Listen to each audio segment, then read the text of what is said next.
Player जब struggle करता है और संघर्ष करता है ना, तब उसके साथ कोई नहीं होता। इंटरनेशनल लेवल पर मेडल लेकर आता है ना, तो सभी लोग कॉन्ग्रेचुलेशन और क्रेडिट लेने के लिए आ जाते हैं। तो मैं आप सबसे इतना ही विनती करती हूँ कि मैं हूँ और मेरे जितने भी किक बॉक्सर हैं जिनको फाइनेंशियली नीड है, उन लोगों को आगे बढ़ाने के लिए आप भी थोड़ा आपका योगदान दें। बड़ोदरा शहर की एक ऐसी लड़की जिसने प्रोस्थेटिक पैर के साथ किक बॉक्सिंग में अपना नाम कमाया है।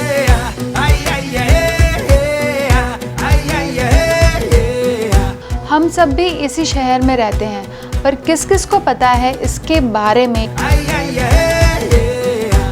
जब बाधाओं को दूर करने लग जाती हैं, चुनौतियां अपने आप ताकत बन जाती हैं, जब सपने अपने आप को हकीकत में बदलने के लिए आतुर हो जाते हैं, तब दिनकर गोरखा जैसी लड़कियों की जीत हमें याद दिलाती है कि हमारे सपने हमारी पहुंच में हैं। आज महिला दिवस पर TNN न्यूज़ वडोदरा शहर को दिखाएगा कि आपके खुद के शहर में भी ऐसी लड़कियां हैं जो शहर का नाम भारत में विदेशों में रोशन कर रही हैं, पर उन्हें वडोदरा के लोगों से कितना सपोर्ट मिल रहा है।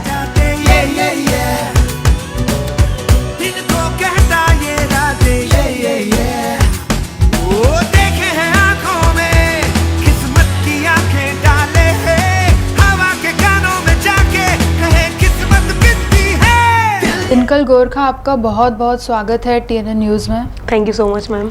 आज आप वडोदरा शहर को बताइए कि दिनकर गोरखा कौन है, वो देश और दुनिया के लिए क्या हासिल करना चाहती है और वो देश और दुनिया को क्या दिखाना चाहती है। पहले तो thank you so much ma'am यहाँ पर मुझे बुलाने के लिए और ये मंच देने के लिए। और मैं दिनकर गोरखा हूँ, मैं वडोदरा से बिलोंग कर रही हूँ और मैं एक इंटरनेशनल किक बॉक्सर हूँ और मैंने एशियन किक बॉक्सिंग चैम्पियनशिप में सिल्वर और ब्रॉन्ज मेडल हासिल किया है इंडिया के लिए। और पहले से मेरा एक ड्रीम है कि मुझे इंटरनेशनल लेवल्स पर गोल्ड मेडल्स और ओलंपिक में गोल्ड मेडल खेलना है और जीतना है और इंडिया का नाम आगे बढ़ाना है। और मेरा फैमिली बैकग्राउंड और मेरी संघर्ष की कहानी कुछ ऐसी है कि हमारा एक्सीडेंट हुआ था आज से लगभग 15 साल पहले और उसमें मुझे और मेरी मम्मा को दोनों को इंजरी हुई, बहुत ही डेंजर इंजरी हुई। मेरी मम्मा के दोनों पैर चले गए और मुझे भी लेफ्ट पैर में थोड़ा इंजरी हो गया। और मेरे डैडी 2015 में ऑफ हो गए और फिर हम 2 सिस्टर्स हैं, मेरी बड़ी बहन है खुशी गोरखा और मैं और मेरी मम्मा। उसके बाद हम 3 जन का लाइफ वेरी अलोन हो गया, हम 3 जन खुद के लिए सब थे। और 2018-19 में मैंने किक बॉक्सिंग ज्वाइन किया और मैंने सोचा कि मुझे एक स्पोर्ट्स खेलना है। और एक्सीडेंट में इंजरी होने के बाद लोगों के थ्रू मुझे बहुत कुछ सुनने मिला, फैमिली फ्रेंड्स जो मेरे क्लोज थे, मेरे आजू बाजू थे, उन लोग से मुझे बहुत कुछ सुनने मिला कि पैर में ऐसा प्रॉब्लम हो गया है तो लड़की क्या करेगी लाइफ में। मैं स्कूल जाती थी तो वहाँ मुझे चिढ़ाने में आता था और वगैरह बहुत कुछ था। तो उससे मैं पहले तो मेंटली बहुत डिस्टर्ब हुई। फिर मेरी मम्मा और मेरी बहन ने मुझे बहुत सपोर्ट किया मेंटली कि ऐसा कुछ नहीं होता लाइफ में, भगवान ने कुछ सोच समझ कर ही किया होगा। और फिर मैंने पहले से फैमिली में और मेरे स्कूल में स्पोर्ट्स था तो मैंने स्पोर्ट्स देखा और मैंने सोचा कि मैं भी स्पोर्ट्स खेलूँगी। और फिर मैंने एक मूवी देखी 2017 में मैरी कॉम की और वो मूवी से मुझे बहुत इंस्पायरिंग मिला कि मुझे भी मैरी कॉम जैसा बनना है और मुझे भी वही खेलना है। इसके लिए मैंने किक बॉक्सिंग ज्वाइन किया और किक बॉक्सिंग ज्वाइन करने के बाद मेरे कोच ने पहले तो मुझे यही पूछा कि क्यों ज्वाइन करना है, तो मैंने बोला कि बस मुझे किक बॉक्सिंग बहुत पसंद है और मुझे खेलना है, दैट्स इट, खेलना है मुझे। और फिर वो ज्वाइन करने के बाद मैंने एक गोल बनाया अपना कि मुझे ये लेवल पर पहुंचना है। बट उसमें प्रॉब्लम ऐसा था कि किक बॉक्सिंग में ओनली किक ही यूज़ होता है और मैंने वो सब चीज़ को सोच कर ही मैं गई थी कि मुझे कुछ भी करके खेलना ही है, सब चैलेंज को पार करना है, हर चीज़ से लड़के मुझे आगे खेलना है, हर चीज़ से मुझे फाइट करना सीखना था किक बॉक्सिंग से। इसके लिए मैंने किक बॉक्सिंग ज्वाइन किया और आज ये लेवल पर खड़ी हूँ मैं। देखिए, आप स्पेशली एबल्ड हैं, आप प्रोस्थेटिक लेग के साथ में किक बॉक्सिंग करती हैं, कितना चैलेंजिंग हो जाता है ये? चैलेंजिंग तो है बट वो चैलेंजिंग को मैंने इतना इम्पोर्टेंट नहीं दिया क्योंकि मेरे लिए मेरा ड्रीम इम्पॉर्टेंट था कि मुझे ये लेवल पर पहुंचना है। इसके लिए वो सभी चीज़ को मैंने इतना इम्पोर्टेंट ही नहीं दिया। हाँ, जब मैंने स्टार्टिंग में ज्वाइन किया तो प्रैक्टिस करते टाइम मुझे बहुत चैलेंज आते थे, पेन होता था, हर चीज़ों से मैं लड़ती थी और रुकती भी थी। मैं फाइट करते टाइम रुकती भी थी, बट फिर रुकने के बाद खुद को बोलती थी कि नहीं, मुझे करना है और मैं करूँगी। इसके लिए वापस वो माइंडसेट एक लेवल का था कि मुझे करना है। और कहते हैं ना कि माइंडसेट ही तुम्हारा सब कुछ होता है, माइंडसेट इज एवरीथिंग। माइंड अगर तुमने एक बार दिमाग में सोच लिया है कि तुम्हें करना है तो फिर कोई नहीं रोक पाता।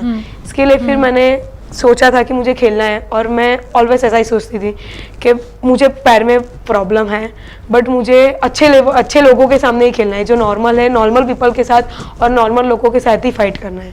और मुझे ऐसा था कि मुझे स्ट्रांग बनना है। और एक बात मैंने हमेशा अपनी लाइफ में देखी अभी तक कि भगवान आपके पास से एक चीज़ लेता है ना, तो उसके सामने 1000 चीज़ देता है। तो मेरे साथ ऐसा था कि किक बॉक्सिंग में किक यूज़ होता है, बट मुझे किक के सामने मेरा पंच ही इतना पावर था ना कि मुझे एक ही पंच यूज़ करना पड़ता था फाइट के लिए। तो एक चीज़ है भगवान ने कम दी है, बट 100 चीज़ मेरे अंदर अच्छी दी है, और वो सभी चीज़ से मैं आज ये लेवल पर पहुंची हूँ और खेल रही हूँ। और मैं आगे यही ड्रीम देख रही हूँ कि मुझे खेलना है आगे और भी। आप स्पेशली एबल्ड हैं, तो आप कोई स्पेशल कैटेगरी में खेलती हैं या फिर आप एक नॉर्मल की तरह आप कैटेगरी में खेलती हैं? मैं नॉर्मल कैटेगरी में ही खेलती हूँ और नॉर्मल प्लेयर के सामने ही खेलती हूँ, क्योंकि मैं मुझे प्रेयर में प्रॉब्लम है, बट मैं नॉर्मल प्लेयर के सामने ही खेलती हूँ। अच्छा, आपने मेडल पहना हुआ है, हम देख रहे हैं। यस। सबसे पहले तो इस मेडल के बारे में बताइए, और आपके और दूसरे अचीवमेंट्स क्या हैं, हम वडोदरा के शहर के लोगों को बताइए आप। ये अभी तक का मेरा सबसे बिगेस्ट अचीवमेंट है, क्योंकि ये Asian kick boxing championship silver medallist हूँ मैं, जो गुजरात के पहली प्लेयर हूँ, गर्ल्स में भी बॉयज़ में भी ऑल कैटेगरी में पहली प्लेयर हूँ कि जिसका सिल्वर मेडल है। और ये कहते तो बहुत ही प्राउड हो रहा है, जिसका कोई हद ही नहीं, उतना प्राउड हो रहा है कि जहाँ मैं खेलने गई थी ना कंबोडिया, वहाँ पर ड्रीम तो ऐसा ही था, यहाँ से सोच के गई थी कि गोल्ड मेडल ही लाना है, but it is not possible, कि पॉसिबल नहीं था वो चीज़ वहाँ पर मैं पीछे नहीं हटी और मैंने लास्ट फाइनल तक पहुँच के सिल्वर मेडल तो हासिल किया मैंने। और ऐसे मेरी बहुत सारी अचीवमेंट्स हैं। मैं लास्ट सितंबर में उज़्बेकिस्तान वर्ल्ड कप खेली थी, उसमें भी मेरा सिल्वर और ब्रॉन्ज मेडल था। और सीनियर्स नेशनल खेली थी, नेशनल चैम्पियनशिप में बहुत ऐसी नेशनल चैम्पियनशिप तो मैंने बहुत खेली है, 2-3 ज़्यादा ही खेली है, उसमें भी गोल्ड मेडल ही है। लगभग लास्ट 3-4 ईयर्स से मैं गोल्ड मेडलिस्ट हूँ, और स्टेट है, डिस्ट्रिक्ट है, ऐसी बहुत सारी चैम्पियनशिप खेली है मैंने। बट मेरा एक ड्रीम था कि मुझे इंटरनेशनल लेवल पर खेलना है, तो आज मैं इंटरनेशनल लेवल पर खेलने के लिए मैं रेडी हूँ, और आगे ऐसा सोच रही हूँ कि मुझे गोल्ड मेडल ही लाना है, और सोचा भी है और ड्रीम भी है, और एक पर्पस भी बन गया है कि आगे जो सब टूर्नामेंट्स आ रही है इंटरनेशनल, उसमें गोल्ड मेडल ही लेके आना है। कितने मेडल्स आपने जीते हैं और कौन कौन से मेडल्स जीते हैं आपने? अभी तक मैंने बहुत ही मेडल्स हैं मेरे पास, पर मैंने गिने तो नहीं हैं, पर मेरे पास सबसे बिगेस्ट अचीवमेंट्स ही है कि उज़्बेकिस्तान वर्ल्ड कप और एशियन चैम्पियनशिप का मेडल, वो मेरे लिए बहुत इंस्पायरिंग भी है, मोटिवेट भी है। बट मेडल लाने के बाद वही होता है कि लटका देते हैं, गिनते नहीं हैं, गिना नहीं है कितना है, बट बहुत ही मेडल है। जी, किक बॉक्सिंग क्यों चुना आपने? क्योंकि हम देखते हैं कि क्रिकेट को लेकर बहुत ज़्यादा स्कोप भी है और बहुत ज़्यादा जोश भी रहता है, तो किक बॉक्सिंग को ही क्यों चुना आपने? और जब हम गुजरात स्टेट की बात करें तो किक बॉक्सिंग का क्या रिकग्निशन है, यहाँ पर क्या स्टेटस है? पहले तो किक बॉक्सिंग ज्वाइन करना मेरे लिए वो था कि मुझे एक मारम मारी वाली गेम खेलना, क्योंकि मोस्टली अभी की जो लड़कियां होती है ना, अभी आपको कि सबको पता है कि अभी का क्या माहौल है, अभी लड़कियों के साथ बहुत कुछ गलत होता है, लड़कियों घर से बाहर जल्दी नहीं निकल पाती, उनके पेरेंट्स भी डरते हैं घर से बाहर निकलने के लिए। तो मेरा पर्पस भी वही था कि मुझे खुद को डैडी एक्सपायर्ड हुए, उसके बाद कोई कि मम्मा हैंडीकैप थी, बाहर आने के लिए था कोई था नहीं, तो मुझे ऐसा था कि मुझे इतना स्ट्रांग बनना है ना कि मुझे किसी पे डिपेंडेंट ही ना रहना पड़े। और कि आजकल की कोई भी लड़कियां जल्दी ये वाली गेम कोई चूज़ नहीं करती है, पर मुझे ऐसा था कि मुझे खेलना ही है और एक लड़कों के लेवल पे खड़ा होना है कि लड़कियां किसी से कम नहीं होती, और वो चीज़ सबको प्रूफ करना था कि कोई लड़की हो या कोई भी हो, पर जो वो उसके माइंड में सेट करते हैं ना कि मुझे ये करना है, तो वो चीज़ पे कोई इसको पीछे नहीं हटा सकते हैं। इसके लिए वो पर्पज़ से भी मैंने किक बॉक्सिंग ज्वाइन किया था। और क्रिकेट, हाँ, लोग क्रिकेट को लाइक बहुत वो है उसका कि क्रिकेट लाइक बहुत ही पॉपुलर है क्रिकेट, पर मुझे भीड़ के साथ नहीं चलना था। ऑलवेज मुझे अलग ही चलना पसंद है लोगों से, तो वही चीज़ों के लिए मैंने किक बॉक्सिंग ज्वाइन किया था। और गुजरात में किक बॉक्सिंग का रिकॉग्नाइज अभी तो गवर्नमेंट में नहीं है, बट आने वाले कुछ सालों में गवर्नमेंट में आने वाला है, कुछ सालों में, कुछ महीने में, बहुत जल्दी आने वाला है, ऐसा मैंने सुना है। बट वही होप लेके बैठे कि गवर्नमेंट में आ जाए, तो उससे मैं भी हूँ और जैसे मेरे साथ जो है, हमारे साथ ट्रेनिंग करते टीम में, कि जो हार्ड वर्कर लोग हैं, कि उन लोग भी आगे बढ़ पाए, उन लोग को भी स्कोप मिले आगे बढ़ने के लिए। जब आपने इतने सारे मेडल्स जीते हैं, जब आप जीत कर वडोदरा में आए वापस, तो वडोदरा के जो लोग हैं उन्होंने आपको किस तरीके से सम्मान दिया, उनसे आपको कितना रिकग्निशन मिला? रिकग्निशन तो ऐसा कुछ मिला तो नहीं है, ऐसा ही बोल सकते हैं, क्योंकि ये गेम इतना पॉपुलर नहीं है गुजरात में और इतना मान सम्मान नहीं मिल रहा है गेम को। सो इतना कुछ तो नहीं था, बट जो भी था, हमको जितने लोग मुझे पहचानते थे उन लोग ने अच्छा मान सम्मान दिया, और उन सबका आपके थ्रू मैं थैंक यू बोलना चाहूँगी उन सबको, कि जो मुझे ऑलवेज़ हेल्प करते हैं। ऐसे बहुत सारे लोग हैं मेरे लाइफ में कि जो मुझे मेरे ड्रीम को उन लोग उनके ड्रीम समझते हैं। सो आपके थ्रू मैं उन सभी को थैंक यू सो मच कहना चाहती हूँ कि उन लोग ऑलवेज़ मेरे साथ खड़े रहते हैं। कोई पॉलिटिशियन आपके पास में आया, किसी ने आपको एनकरेज किया, कुछ ऐसा वाकया कोई याद है आपको? पॉलिटिशियन तो ऐसे तो कोई नहीं है कि आए हो सामने से, बट हाँ, मैं गई थी उनके पास, बट ऐसे उन लोग तो कोई है नहीं कि आए हो बस। अच्छा, जैसे आपने कहा कि आप स्पेशली एबल्ड हैं, फिर भी आप नॉर्मल कैटेगरी में ही खेलती हैं। Yes. तो अपने आप को जब आप किक बॉक्सिंग के लिए जब आप मैदान में उतरती हैं, तो आप कैसे तैयार होती हैं? आपके जो कोच हैं उनकी कितनी हेल्प रहती है? आपको कैसे ट्रेन करते हैं वो? कोच की हेल्प के बारे में बात करें तो आज मैं यहाँ आपके साथ बैठी हूँ तो भी उनके लिए ही पॉसिबल है, क्योंकि वो अगर मुझे ट्रेनिंग देने के लिए रेडी नहीं होते तो मैं आज यहाँ पर नहीं बैठ पाती। सो उनको तो जितना थैंक यू बोलूँ ना उतना कम है मेरे लिए, और कौन से वर्ड में मैं उनको थैंक यू बोलूँ कि वर्ड ही नहीं है मेरे पास उनके लिए बोलने के लिए, क्योंकि मेरे डैडी भी नहीं है, तो मैं अपने कोच को मेरे डैडी जैसे ही मानती हूँ कि वो मेरे डैडी हैं। सो कोच के लिए तो बहुत ही लाइक थैंक यू हूँ मैं उनकी, कि उनके लिए ही पॉसिबिलिटी है ये सब। और मैं जब खेलने खड़ी होती हूँ ना ततामी पे, तो मैं वही माइंडसेट के साथ खेलती हूँ कि ये ततामी के बाहर जो लोग खड़े हैं ना, उन लोग को मुझे रॉन्ग प्रूफ करना है कि मैं भी खेल सकती हूँ और मैं भी उन लोग के सामने जीत सकती हूँ, नॉर्मल प्लेयर के सामने। और मैंने बहुत लोगों को हराया भी है और मैं जीती भी हूँ। और जब वो हराने के बाद जो प्राउड फील होता है ना खुद पे कि नहीं, मैंने करके दिखाया, कि मुझे जो लोग बोलते थे ना कि तुझसे नहीं होगा, आज वो लोग मुझे प्रूफ कॉन्ग्रेचुलेशन कहने के लिए फ़ोन करते हैं, मैसेज करते हैं कि कॉन्ग्रेचुलेशन ऐसा। तो बहुत प्राउड होता है कि मुझे जो लोग बोलते थे कि तू नहीं कर पाएगी, आज उन्हीं लोग मुझे प्राउड यू नो कि प्राउड उन लोग मेरे पे कर रहे हैं कि नहीं तूने करके दिखाया। सो बहुत ही प्राउड होता है, क्योंकि मैं एक बहुत ही छोटे घर से आज निकली हूँ और ये लेवल पर पहुँची हूँ। आप किक बॉक्सिंग प्लेयर हैं, फाइनेंस को लेकर कितनी दिक्कतें आती हैं और वो इन दिक्कतों को आप कैसे सॉल्व करती हैं? फाइनेंस कर लेकर तो हमें खेलना जाना होता है बाहर टूर्नामेंट्स वगैरह, तो उसके लिए हमारा जो एक्सपेंसिव लगता है उसके लिए कि कोई अच्छे लोग होते हैं, लाइक अच्छे फैमिली के लोग जो खेलते हैं उनके बच्चे, तो उनके पेरेंट्स खुद करते हैं। और जैसे लाइक कि मेरा प्रॉब्लम है, मेरा फैमिली प्रॉब्लम, तो इसके लिए मुझे लाइक मैं स्पॉन्सरशिप ढूंढती हूँ, और स्पॉन्सरशिप ढूंढने में लाइक स्पॉन्सर्स मिलना बहुत मुश्किल काम है, कि बहुत ही मुश्किल काम है स्पॉन्सर मिलना। तो उसके थ्रू लाइक बहुत डिफरेंट है ये सब चीज़, फाइनेंशियली फेस करना हर किसी के लिए बहुत डिफरेंट है। इसके लिए प्लेयर्स आगे नहीं बढ़ पाते हैं, और जो रियल हार्ड वर्कर प्लेयर है वो ये फाइनेंशियली प्रॉब्लम के लिए ही आगे नहीं बढ़ पाते हैं।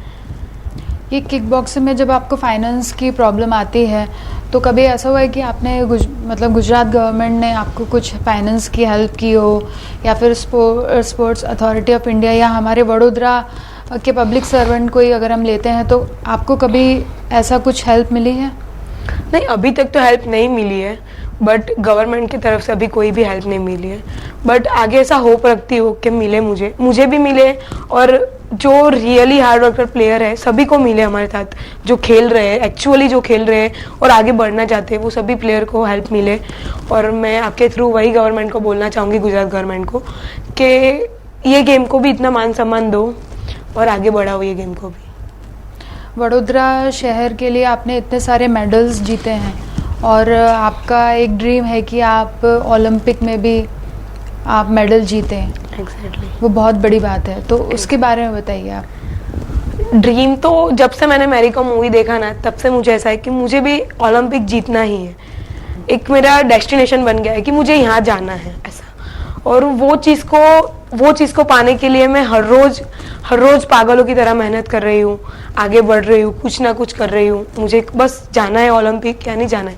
और ओलंपिक जाने के लिए हम डायरेक्ट नहीं जा सकते, उसके लिए बहुत इंटरनेशनल खेलना पड़ता है। एशियन चैंपियनशिप है, वर्ल्ड चैंपियनशिप है, ऐसी बहुत सारी चैंपियनशिप खेलनी पड़ती है इंटरनेशनल, फिर तुम ओलंपिक के लिए सिलेक्ट हो सकते हो।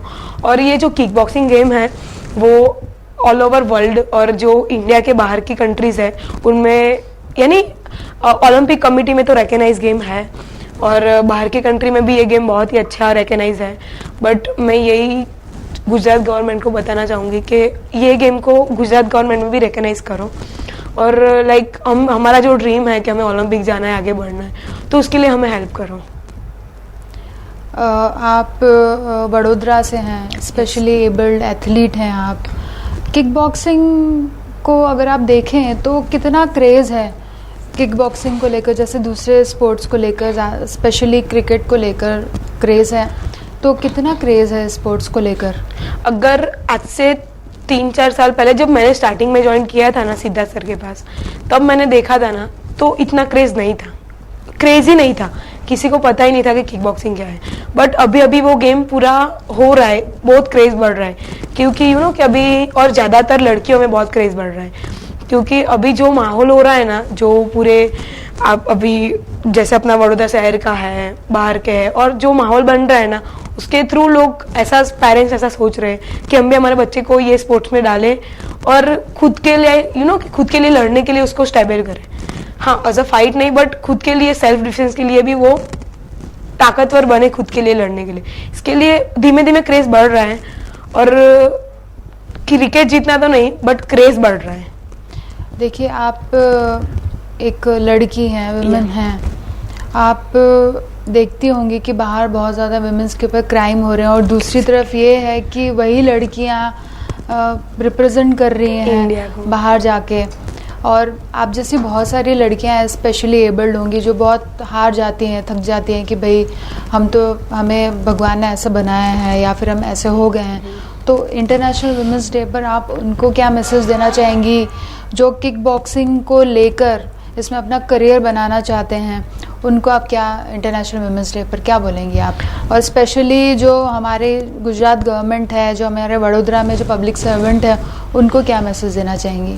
पहले तो मैं आपके थ्रू सभी को हैप्पी वुमेंस डे की बहुत शुभकामना दूंगी कि सब मेरे जैसे सभी वुमेंस को, और सभी वुमेंस को हैप्पी वुमेंस डे मेरी तरफ से। और जो लाइक ऐसे पहले से उनको कोई प्रॉब्लम हुआ हो या लाइक उन लोग को कुछ ऐसा एक्सीडेंट में या पहले से ही बॉर्न से कुछ प्रॉब्लम है, तो उन सारी वुमेंस को, और मैं ऐसा ही उनको मैसेज देना चाहूँगी कि भगवान एक चीज़ देता है ना तो 1000 चीज़ अच्छी भी देता है, वो एक चीज़ लेता है ना तो सामने 1000 चीज़ देता है। सो मैं उन लोग को ऐसा ही बोलना चाहूँगी कि अपना माइंड इतना स्ट्रांग बनाना चाहिए ना कि कोई हमें हरा ही नहीं सकता। मैं भी पहले ऐसा ही सोचती थी कि यार मुझे जब पहले स्टार्टिंग में सब चिढ़ाते थे ना, तो मुझे ऐसा ही होता कि मुझे भगवान ऐसा है, और मुझे बहुत ही शर्म आती थी कि यार मेरा पैर ऐसा है, कोई देख लेगा तो मुझे क्या बोलेगा, कि वो सब थॉट्स आते थे।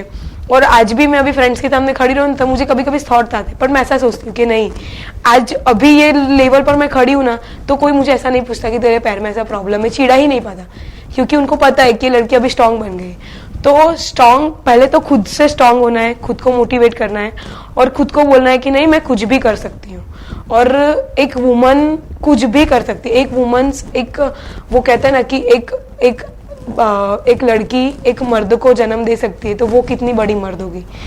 तो मैं ऐसा ही कहना चाहती हूँ कि एक्चुअली मर्द लड़के नहीं होते, लड़कियाँ होती हैं, कि वो कुछ भी, और लाइक अभी जो ये सब क्रिमिनल हो रहे हैं गर्ल्स के साथ, और अब मेरे जैसे बहुत लड़कियां हैं जो इंडिया को अच्छे लेवल पर भी रिप्रेजेंट कर रही है। और जहाँ मैंने इंडिया को रिप्रेजेंट किया था ना एशियन किक बॉक्सिंग चैंपियनशिप में, तो मेरे नाम के पीछे ऐसा आ रहा था कि India, Dinkal Gorkha from India. तो वो प्राउड ही कुछ अलग था कि हमें वहाँ हमें देख के ऐसा बोले कि आप इंडियन हो, कोई भी हमें आके पूछ रहा है कि you are from India, yes, तो वो प्राउड ही कुछ अलग लेवल पर बन जाता है कि एक टाइम पे हमारा देश उन लोग का गुलाम था, अंग्रेजों का, और आज उनके ही देश में हम उन लोग को जाकर हरा रहे हैं और हमारा इंडिया का फ्लैग आगे बढ़ा रहे हैं। तो मुझे तो बहुत ही प्राउड होता है। और लाइक के वहाँ पर जब मैंने अपनी अपोनेंट, उज़्बेकिस्तान की अपोनेंट थी मेरी, उसको मैंने हराया था, यानी उसके ही कंट्री में गई थी मैं उज़्बेकिस्तान में, और उसके ही कंट्री में जाकर मैंने उसको हराया था। तो मुझे बहुत प्राउड हो रहा था कि लाइक यू नो कि इंडिया का फ्लैग वहाँ पर इतना ऊपर लेवल पर जा रहा है और इंडियंस आज किसी से कम नहीं है। पहले ऐसा था कि इंडियंस ततामी में खेलने जा रहे हैं ना, तो ऐसा चैलेंज मारते थे इंटरनेशनल कोच कि 30 सेकंड में खत्म हो जाएगा गेम, अभी इंडिया मार खाए के चला जाएगा। बट आज ऐसा है कि इंडिया जो कैटेगरी में जा रहा है ना, तो लोग ऐसा बोलते हैं कि इंडिया ने यार वो मारेगा मेरे को। लाइक ऐसा बहुत ही इंडिया चेंज हो रहा है। और हमारा इंडिया जो लाइक इतने पॉपुलर है, इंडिया लाइक इतनी पब्लिसिटी है इंडिया में, तो मैं ऐसा ही सोचूंगी और ऐसा ही बोलूंगी कि जितना पढ़ना लिखना इम्पोर्टेंट है ना, उतना हर बच्चे के लिए स्पोर्ट इम्पोर्टेंट है। और यू नो कि आप देखते होगे अभी के जो बच्चा फ़ोन, सोशल मीडिया और लाइक सभी चीज़ों से यू नो कि सारी जगह पे सोशल मीडिया, फ़ोन, ये लैपटॉप, सभी जगह वही चल रहा है। तो ये अभी के टाइम में स्पोर्ट्स पे डालो बच्चों को, स्पोर्ट्स कोई भी बच्चे को जो स्पोर्ट्स पसंद है उसमें डालो, और उसको एक्चुअली बच्चा जो करने मांग रहा है ना उसको करने दो। यू नो कभी कभी ऐसा होता है कि पेरेंट्स ने बोला हमें डॉक्टर बनना है, तो बच्चे को डॉक्टर बनना, उसको नहीं बनना होगा, उसको क्रिकेटर बनना होगा, तो भी पेरेंट्स जबरदस्ती धक्का मार के डॉक्टर ही बनाएंगे, पढ़ाएंगे। तो बच्चों को पूछो कि उनको क्या चाहिए। और अभी बहुत आप जगह देख रहे हो तो माइंड का प्रॉब्लम बहुत लोगों को है, किसी को थेरेपिस्ट की जरूरत पड़ रही है, तो किसी को क्या हो रहा है। तो यू नो कि वो सब चीज़ें हम घर के बाहर नहीं निकलते ना, इसके लिए हो रहा है। तो स्पोर्ट्स पे डालो बच्चे को। स्पोर्ट्स में ऐसा नहीं है कि खेल खाली फिजिकल हम फिट हो रहे हैं, मेंटली भी हम स्ट्रॉन्ग हो रहे हैं। सो मैं अब यही बोलना चाहूँगी मेरे वडोदरा के लोगों को, गुजरात के लोगों को और इंडिया के लोगों को कि तुम्हें जो चाहिए ना वो एग्जैक्टली वो करो। और मेरा ड्रीम था कि मुझे इंडिया को रिप्रेजेंट करना है, और अभी भी मेरा ड्रीम है कि मुझे ओलंपिक खेलना ही है। तो वो ड्रीम के पीछे मैं पागल हूँ कि कुछ भी हो, मुझे मेरे ट्रेनिंग में जाना है तो मैं ट्रेनिंग में ही जाऊँगी। फर्स्ट प्रायोरिटी मेरी ट्रेनिंग की ही होगी कि मुझे करना है तो ये करना ही है, दैट्स इट। कि mind set is everything. Thank you so much and all the best. Thank you so much ma'am.